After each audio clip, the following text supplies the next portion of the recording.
On attaque la lecture du paragraphe, vous me dites, 8. On a fini le 7, donc on commence le 8.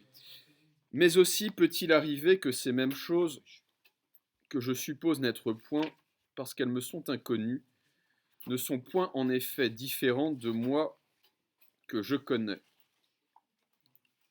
Je n'en sais rien. Je ne dispute pas maintenant de cela. Je ne puis donner mon jugement que des choses qui me sont connues. J'ai reconnu que j'étais, et je cherche quel je suis, moi que j'ai reconnu être.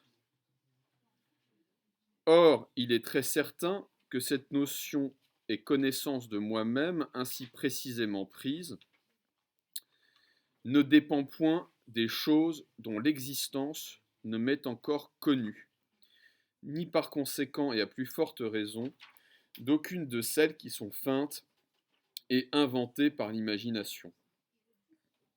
Et même ces termes de feindre et d'imaginer m'avertissent de mon erreur, car je feindrais en effet si j'imaginais être quelque chose, puisque imaginer n'est autre chose que contempler la figure ou l'image d'une chose corporelle.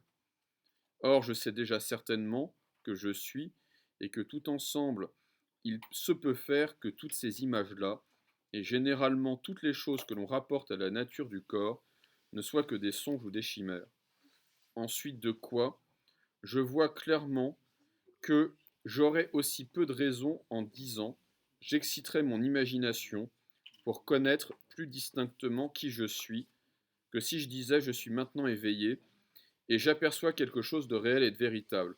Mais parce que je ne l'aperçois pas encore assez nettement, je m'endormirai tout exprès, afin que mes songes me représentent cela avec plus de vérité et d'évidence.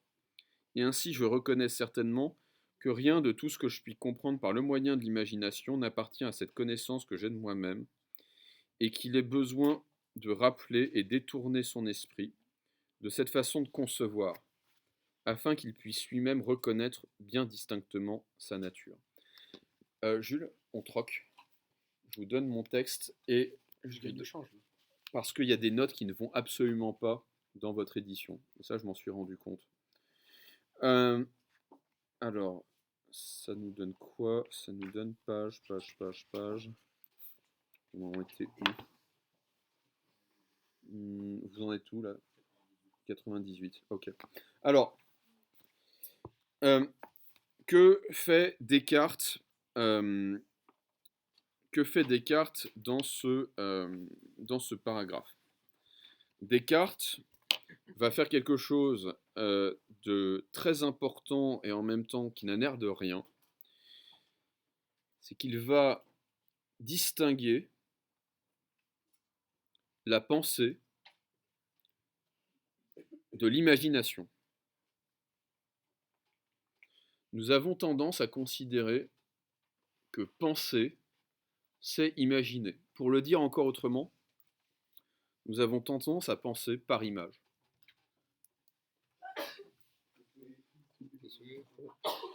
Comme si penser et imaginer, c'était strictement la même chose.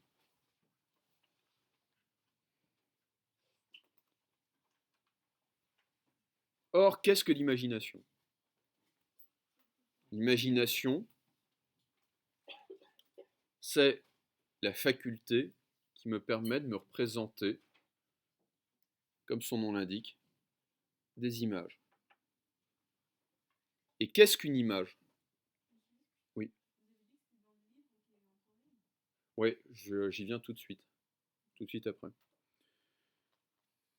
Qu'est-ce qu'une image, si ce n'est, sous une forme ou sous une autre d'ailleurs, de l'étendue, de l'espace?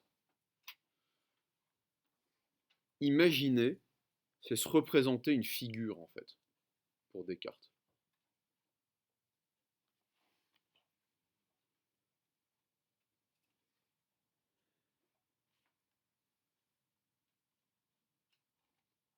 Donc c'est se représenter du corps. C'est se représenter du corps. C'est se représenter de l'étendue. Donc si on identifie la pensée à l'imagination, on la rattache au corporel, en fait. On la rattache à l'étendue. Donc, la pensée pure, d'une certaine manière, ne peut pas s'identifier à l'imagination. Pour le dire plus exactement, je ne peux pas penser ce que c'est que la pensée, je ne peux pas saisir ce que c'est que la pensée en imaginant ce que c'est que la pensée.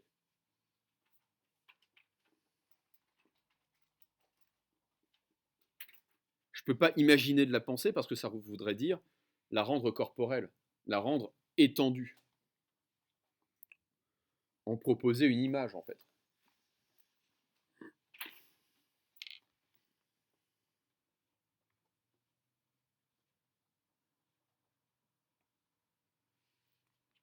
Donc qu'est-ce que c'est que la pensée si la pensée ce n'est pas la représentation?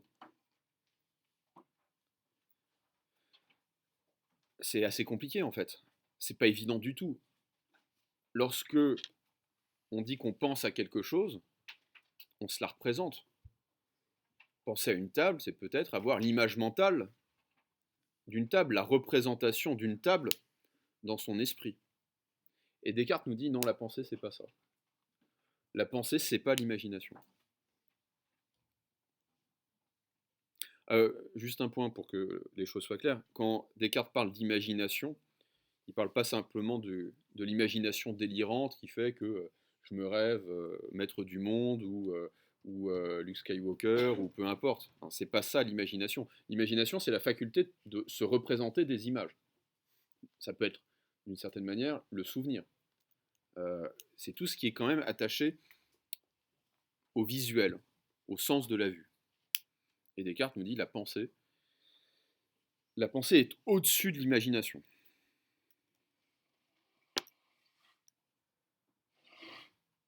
Alors,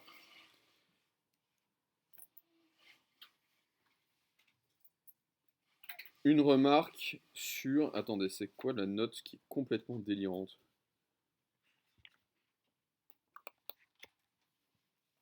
À un moment, il est question de précision, et la note dit n'importe quoi.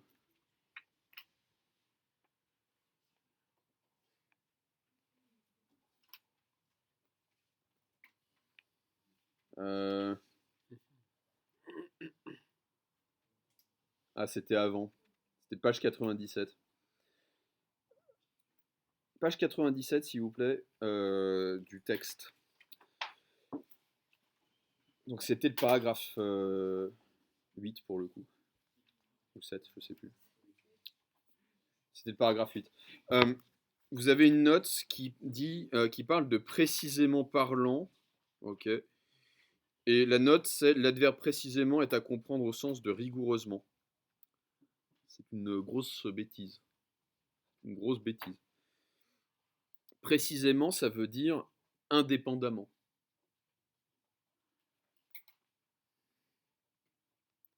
C'est-à-dire, est-ce que, ici, dans ce contexte, je ne suis donc précisément parlant, ça veut dire, quelle est l'idée simple à laquelle je peux me rattacher? Est-ce que c'est le corps ou est-ce que c'est l'âme? Donc ça ne veut pas dire rigoureusement, même si aussi dans ce contexte ça veut dire ça. Ça veut dire indépendamment de tout.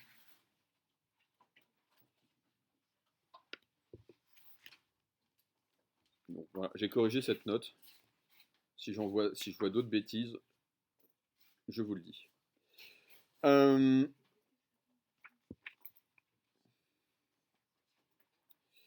poursuis la lecture. Donc on est page 99. Mais qu'est-ce donc que je suis? Une chose qui pense. Qu'est-ce qu'une chose qui pense? C'est-à-dire une chose qui doute, qui conçoit, qui affirme, qui nie, qui veut, qui ne veut pas, qui imagine aussi et qui sent. Certes, ce n'est pas peu si toutes ces choses appartiennent à ma nature. Mais pourquoi n'y appartiendraient-elles pas? Ne suis-je pas encore ce même qui doute presque de tout, qui néanmoins entend et conçoit certaines choses, qui assure et affirme celle-là seule être véritable, qui nie toutes les autres, qui veut et désire d'en connaître davantage, qui ne veut pas être trompé, qui imagine beaucoup de choses, même quelquefois en dépit que j'en ai, et qui en sens et qui en sent pardon, aussi beaucoup, comme par l'entremise des organes du corps. Y a-t-il rien de tout cela qui ne soit aussi véritable qu'il est certain que je suis et que j'existe, quand même je dormirai toujours, et que celui qui m'a donné l'être se servirait de toutes ses forces pour m'abuser? Y a-t-il aussi aucun de ces attributs qui puisse être distingué de ma pensée, et qu'on puisse dire être séparé de moi-même? Car il est de soi si évident que c'est moi qui doute, qui entend et qui désire, qu'il n'est pas ici besoin de rien ajouter pour l'expliquer. Et j'ai aussi certainement la puissance d'imaginer, car encore qu'il puisse arriver, comme j'ai supposé auparavant, que les choses que j'imagine ne soient pas vraies, néanmoins cette puissance d'imaginer ne laisse pas d'être réellement en moi et fait partie de ma pensée. Enfin, je suis le même qui sent, c'est-à-dire qui reçoit et connaît les choses comme par les organes des sens, puisqu'en effet je vois la lumière, j'ouïs le bruit, je ressens la chaleur. Mais l'on me dira que ces apparences sont fausses et que je dors. Qu'il soit ainsi. Toutefois, à tout le moins, il est très certain qu'il me semble que je vois, que j'ouïs, que je m'échauffe. Et c'est proprement ce qui en moi s'appelle sentir.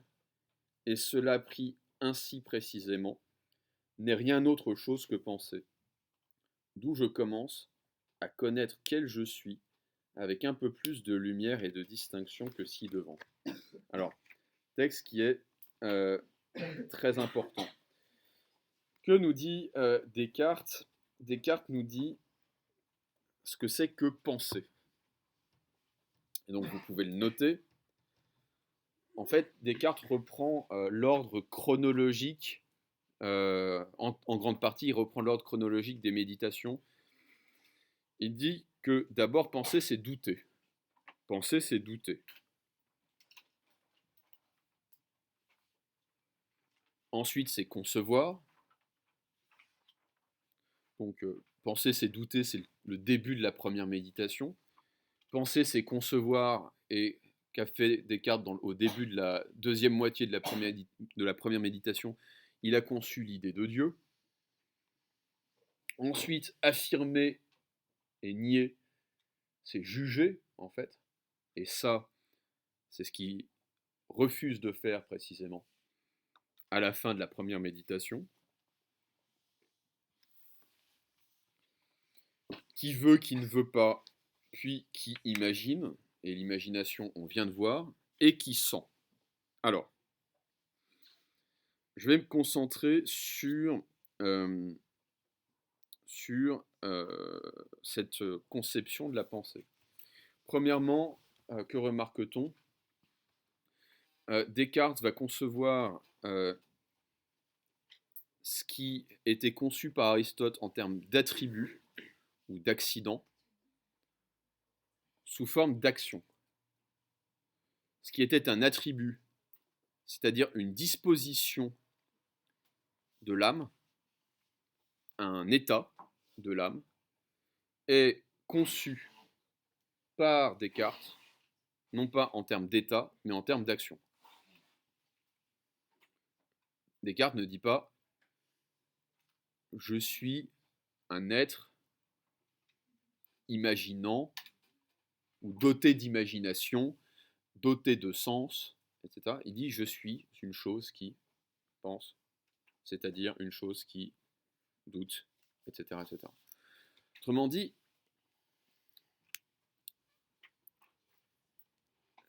ce qui était fixe, immobile, statique dans la pensée des anciens devient actif. Et ça, c'est moderne en fait. C'est-à-dire que l'âme n'existe plus. En fait, ce que vient de faire Descartes, c'est qu'il vient de mettre à mort la notion d'âme. L'âme n'existe plus. Ce qui existe, ce sont des opérations de l'esprit. Ce qui existe, ce sont des opérations de l'esprit. L'âme, c'était une substance. L'âme, c'était, on pourrait dire, une chose. C'était quelque chose au sens d'une chose, avec des propriétés, avec des qualités. Et ce que fait Descartes, c'est qu'il dit que l'âme n'a pas de propriété, l'âme n'a pas de qualité, l'âme fait des trucs, l'âme agit d'une certaine manière. Donc autant se débarrasser du concept d'âme, c'est ce que va faire Descartes. La pensée, c'est concevoir, affirmer, nier, vouloir, ne pas vouloir, imaginer, sentir. Ça, c'est la première remarque que je voulais faire. Au fond, c'est la disparition du concept d'âme dans ce paragraphe. C'est pas rien en fait. Hein. C'est 2200 ans de tradition philosophique qui dégagent. Deuxième point. La pensée chez Descartes, ce n'est pas simplement l'activité de conceptualisation, ce n'est pas la faculté de produire des concepts uniquement. Descartes entend par pensée toutes les activités de l'esprit. Toutes les activités de l'esprit. Et pas simplement le concevoir, pas simplement la faculté à produire des concepts, que Kant appellera l'entendement.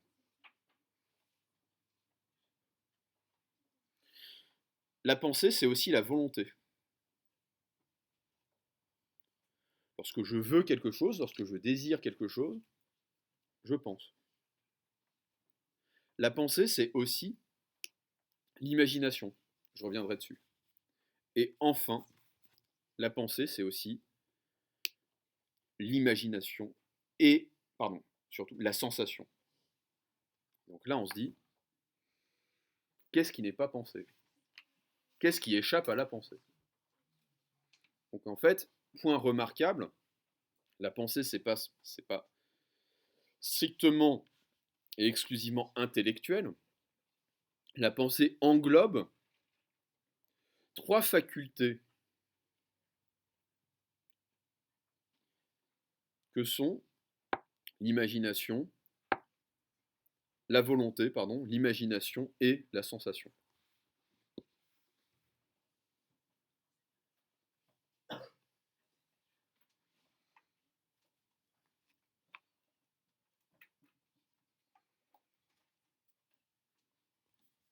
Alors, ce que dit Descartes ici sur l'imagination est très intéressant. L'imagination ne se confond pas avec la pensée, mais c'est de la pensée quand même. C'est-à-dire que l'imagination fait partie de la pensée, même si ce n'est pas la totalité de la pensée.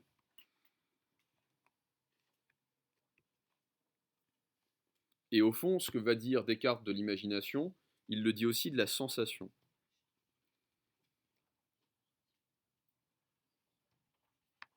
Ce que dit Descartes à propos de l'imagination et de la sensation, c'est qu'en dernière analyse, ce que j'imagine et ce que je ressens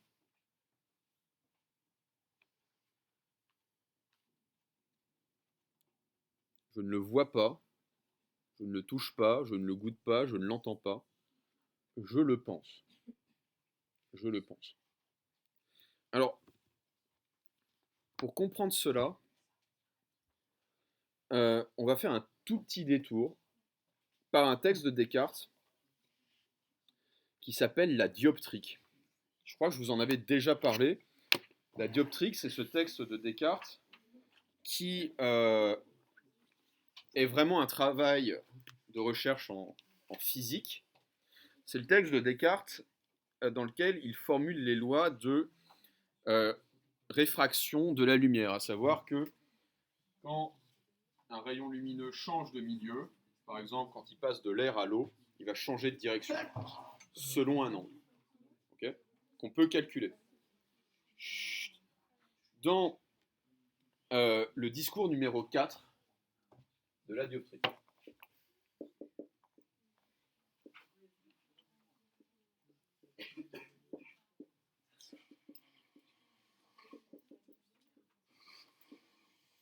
Dans le discours numéro 4 de la dioptrique, Descartes va revenir sur une théorie qui concerne la vue, qui va être avancée par la philosophie scolastique, c'est la théorie des espèces sensibles.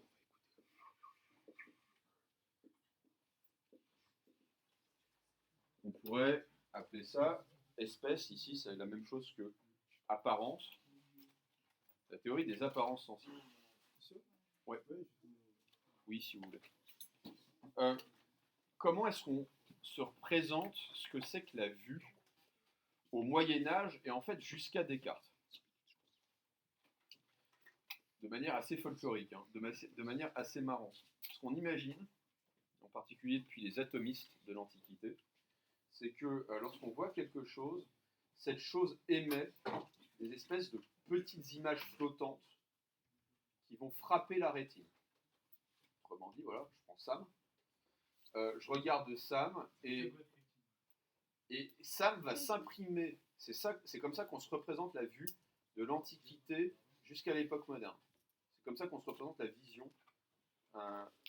Sam va, en fait, et c'est comme ça en particulier que les atomistes vont se représenter la chose, Sam va perdre des atomes de couleur. Et il va y avoir quelque chose comme un flottement, des images flottantes qui vont flotter de Sam jusqu'à ma rétine. Donc c'est la théorie, c'est complètement bizarre.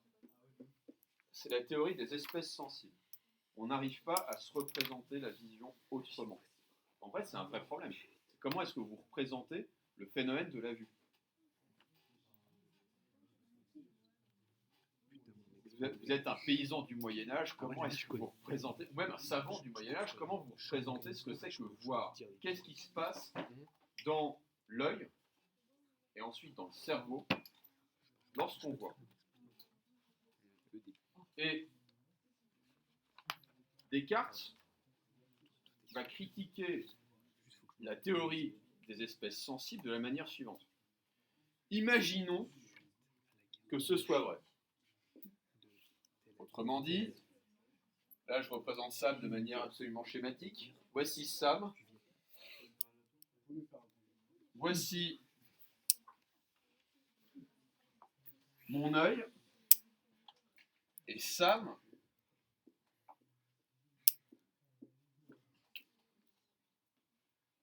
va émettre, à son insu évidemment,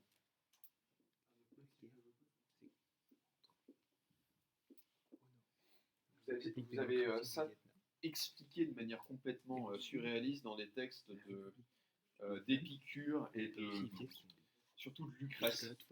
Truc de dingue. Oui.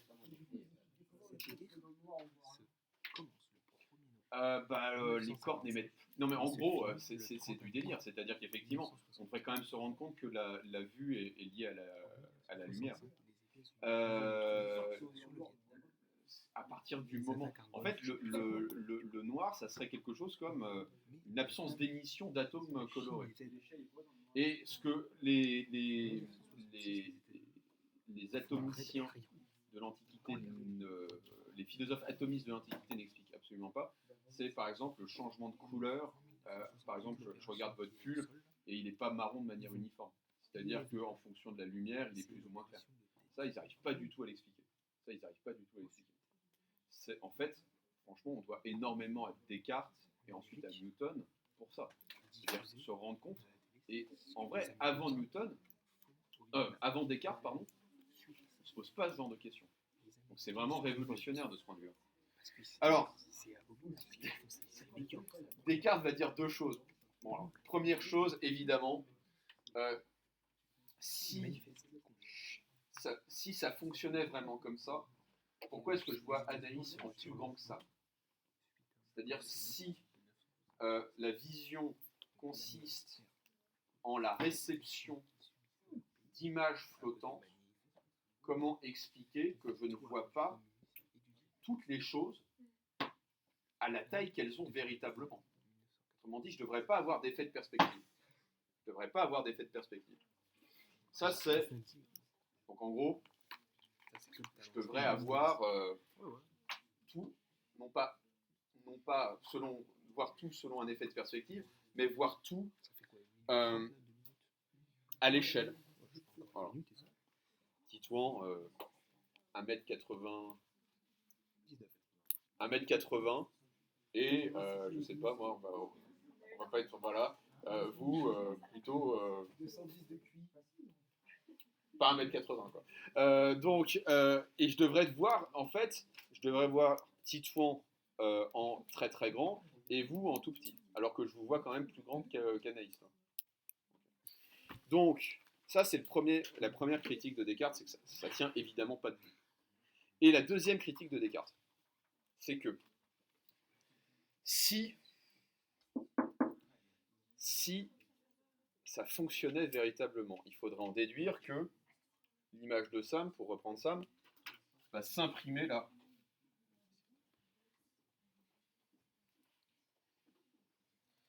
Au fond de ma rétine.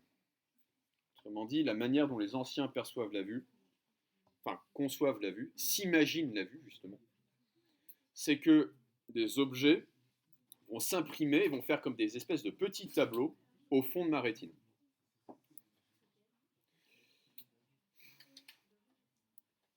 Mais, nous dit Descartes, qui voit ce petit tableau? Qui voit ce petit tableau? Autrement dit, derrière l'œil, il faudrait qu'il y ait un œil pour voir ce qui est imprimé sur la rétine. Il faudrait un deuxième œil, et un troisième œil, et un quatrième œil. Autrement dit, pour voir ce que l'on voit, il faudrait voir exactement à l'infini. Et donc, ce que va dire Descartes, c'est que la vision, le sens de manière générale, au bout d'un moment, c'est de la pensée. C'est de la pensée. Qu'est-ce que c'est que voir? Sinon penser qu'on voit quelque chose. Qu'est-ce que je vois? Et surtout, où est-ce que je vois? Où est-ce que je vois? Vous avez les yeux, voyez, ça voulait rien dire, mais ouvrez les yeux et dites-moi où dans votre tête vous voyez où se situe votre champ de vision en fait. Ah là je vois Giovanni et Léa. Donc, mais en fait, dans votre conscience. Ah, dans ma tête. Ouais. C'est-à-dire que ça ne se situe pas là, dans cette partie-là du cerveau, dans cette partie-là de votre crâne.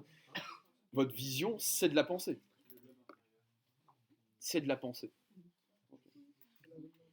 Donc en fait, quand on se demande où se situe,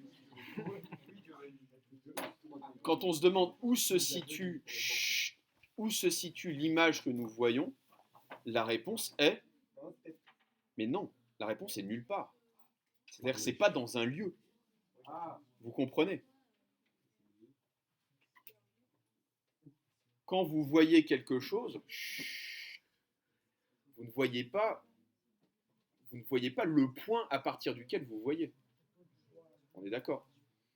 C'est comme s'il n'y avait strictement, c'est comme si vous ne voyez à partir d'aucun lieu. Vous ne voyez pas depuis le fond de votre tête, on est d'accord? Ou depuis le fond de votre œil. Ce que vous voyez, c'est une image qui s'imprime dans votre cerveau, mais vous ne savez pas exactement où. Et vous la saisissez, cette image, par la pensée.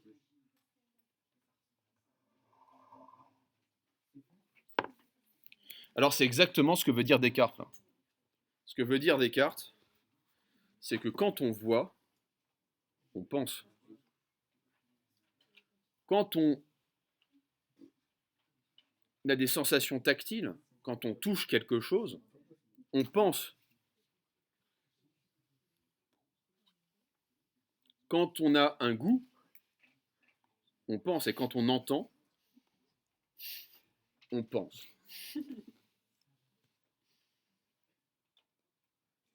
Et dans la dioptrique, vous le savez, Descartes va même plus loin,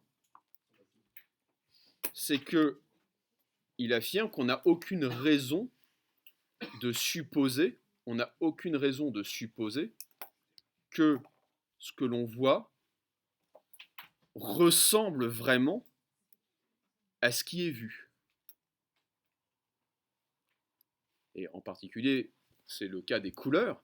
Je n'ai aucune raison de supposer que la couleur que je vois existe réellement dans la chose que je vois.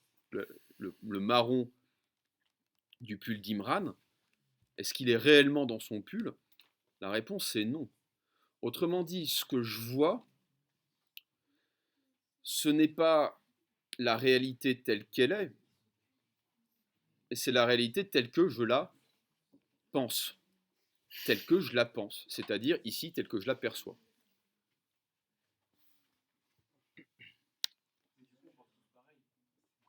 Bah non, justement. Non, non, mais justement non. Justement non. C'est-à-dire que les daltoniens Ils pensent pas pareil. ne vont pas avoir la même représentation de toutes les couleurs. Et là, on se rend bien compte que ce qu'on appelle la couleur n'est pas, véritablement dans la chose, mais est une certaine représentation par la pensée de la chose. Autre, non, ils sont pas malades. Simplement, ils ont une autre perception du monde, c'est-à-dire qu'ils ont une autre pensée du monde. Mais en soi, on a tous une pensée différente, du coup. Autre exemple que Descartes n'étudie pas parce que ça ne l'intéresse pas vraiment.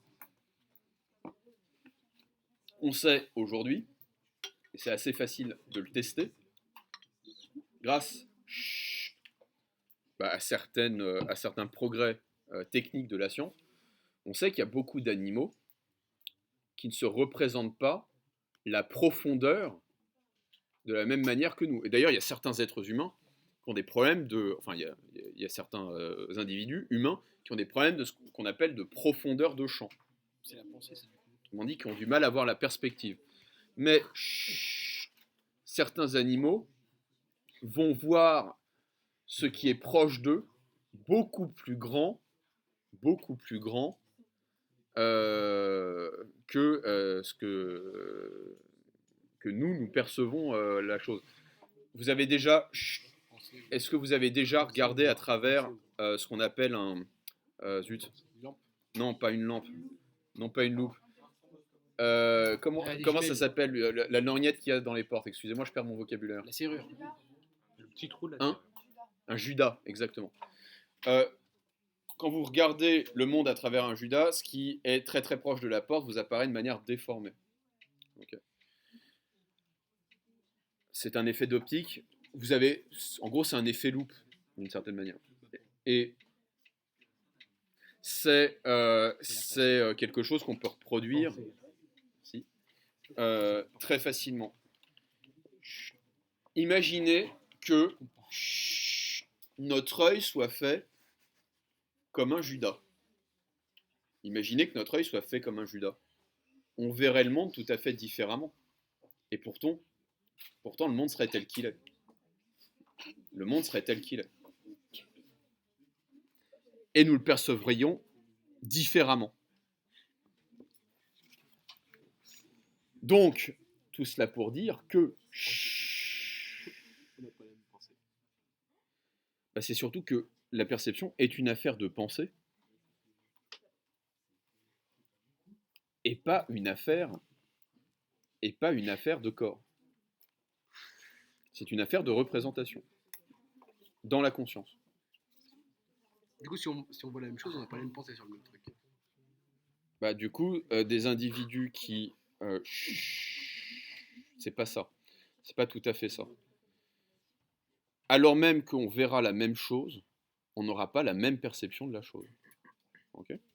C'est-à-dire, je regarde la casquette, c'est pas la même pour tout le monde. C'est forcément pas la même pour un chien qui verra pas tout à fait la même Non, chose avec le même spectre de couleurs que pour un être humain. Par exemple, Antoine, il voit la même casquette que moi. Oui, bien sûr, Ah oui, ok. bien sûr. Je commence à pas avoir la même pensée que les autres. C'est bon pour tout le monde? Ok. Donc, pour résumer, ça c'est très important. Toute perception est un phénomène non pas seulement pour le corps, mais d'abord et avant tout pour la conscience. Idélina, Idélina, vous rangez ça. Merci, dans votre sac. Toute perception n'est pas d'abord... Jules, retournez, mais vraiment... Toute perception n'est pas d'abord un phénomène pour le corps, c'est d'abord un phénomène pour la conscience. La conscience. Autrement dit, entendre quelque chose. Entendre quelque chose. Ce n'est pas avoir les tympans qui vibrent. C'est pas un phénomène strictement corporel. Entendre quelque chose. Non mais vous n'entendez rien. Si simplement vos tympans vibrent, vous n'entendez rien. Si vous n'avez pas de conscience, vous n'entendez rien. En fait, c'est les deux. C'est la conscience plus les Oui, mais c'est la conscience qui saisit cela. Autrement dit, c'est la pensée qui saisit cela. Antoine a compris. Je suis très content. Je suis très content. Bah, c'est la pensée. Pareil pour la douleur, si vous voulez.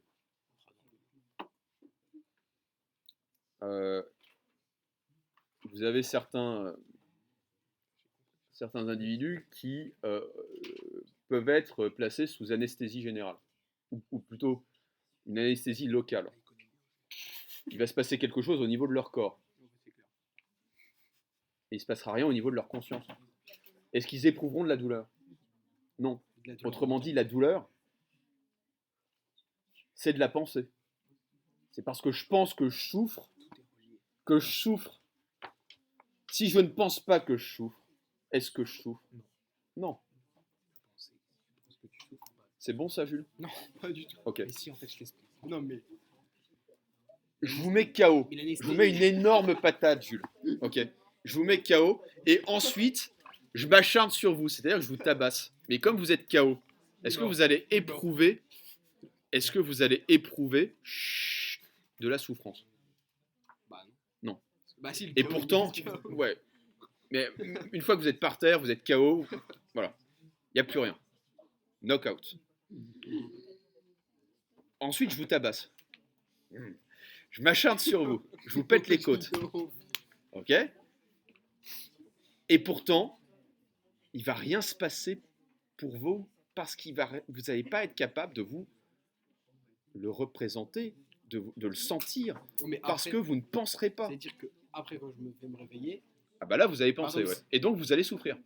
bah oui, parce que vous m'avez mis qu'un coup à la tête et après, vous m'avez mis sur le C'est sur le moment. Mais Mais Aline, vous comprenez que votre corps seul ne souffre pas. C'est parce que vous allez penser. Donc, c'est-à-dire qu'un Souffrir. soldat qui se prend une balle, il souffre que par la tête. Il souffre pas Par la direct pensée. parce que ça fait super mal. Bah, s'il se la prend dans la tête là-bas. il est mort. Non, mais dans C'est-à-dire la si- jambe. C'est la jambe qui souffre au départ. Alors, ouais, ça c'est très intéressant. Jules me parle du cas d'un soldat, et c'est un exemple que va prendre Descartes, qui va le fasciner. C'est la chronique sais de le Descartes. Jules fait du Descartes sans le savoir. Oh là là, quel homme. Jules me parle du cas d'un soldat qui se prend une balle dans une jambe, dans une de ses jambes.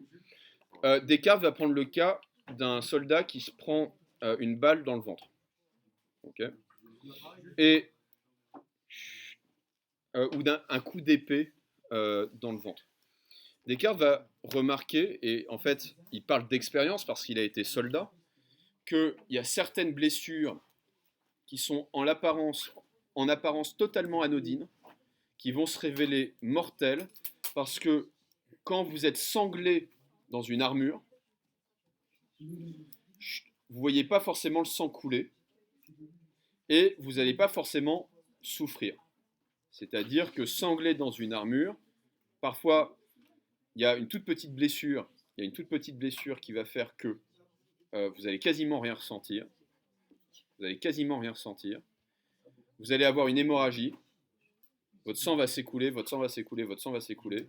et vous enlevez l'armure, flaque de sang, vous crevez quasiment instantanément.